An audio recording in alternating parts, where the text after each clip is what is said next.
Hello guys, അപ്പോൾ നമ്മളിന്ന് പോകുന്നത് ജർമ്മൻ ക്ലാസ്സിന് വേണ്ടിയിട്ടാണ് കേട്ടോ, ലാംഗ്വേജ് ക്ലാസ്സിന്.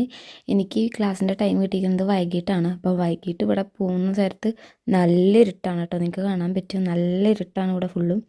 പിന്നെ നമ്മൾ ഇന്ന് ക്ലാസ്സിലെത്തിയപ്പോൾ ക്രിസ്മസിൻ്റെ കുറച്ച് പ്രോഗ്രാംസ് ഒക്കെ ഉണ്ടായിരുന്നു കേട്ടോ ക്ലാസ്സിൽ. ഇന്ന് ക്ലാസ്സിൻ്റെ ലാസ്റ്റ് ഡേ ആയിരുന്നു. ഇനി ഞങ്ങൾക്ക് വെക്കേഷനാണ്. അപ്പോൾ ഇനി ജനുവരിയിലെ ക്ലാസ്സുള്ളൂ, അടുത്ത കൊല്ലം ക്ലാസ്സുള്ളൂ. അപ്പോൾ ക്ലാസ്സൊക്കെ കഴിഞ്ഞ് പിന്നെ നമ്മൾ നേരെ ഇറങ്ങുകയാണ് കേട്ടോ ചെയ്തത്. ബസ് സ്റ്റോപ്പിലെത്തിയപ്പോഴാണെങ്കിലോ ബസ് സ്റ്റോപ്പ് ഫുള്ള് കാലിയായിട്ട് കിടക്കായിരുന്നു കേട്ടോ, ആരും ഉണ്ടായിരുന്നില്ല. എനിക്ക് എന്താണെന്നൊന്നും മനസ്സിലായില്ല. പിന്നെ ഞാൻ നോക്കുമ്പോൾ ഞാൻ പോകേണ്ട സ്ഥലത്തേക്ക് രണ്ടാൾ ഇരിക്കുന്നുണ്ട്. അപ്പോൾ ഞാൻ അവരുടെ കൂടെ അവിടെ വെയിറ്റ് ചെയ്ത് നിന്നു. പിന്നെ ബസ് വന്ന് പിന്നെ നമ്മൾ നേരെ വീട്ടിലെത്തിട്ടോ. വീട്ടിലെത്തി തൊപ്പിയൊക്കെ അഴിച്ചു വെച്ച് എനിക്ക് പനിയുണ്ട് ഓൾറെഡി. അത് കാരണം പോയി വന്നപ്പോൾ ഞാൻ 1 മണിക്കൂറോളം ബസ് സ്റ്റോപ്പിൽ വെയിറ്റ് ചെയ്ത് നിൽക്കുക ചെയ്യുക ബസ് വരാൻ വേണ്ടിയിട്ട്. സോ എത്തിയപ്പോഴേക്കും ഏകദേശം തൊണ്ടയൊക്കെ അടഞ്ഞ് സെറ്റായിട്ടുണ്ട്. അപ്പം ഇനി ഒന്ന് ഡ്രസ്സ് മാറുക, ഫുഡേക്കൊക്കെ ഉണ്ടായിരുന്നു. Bye.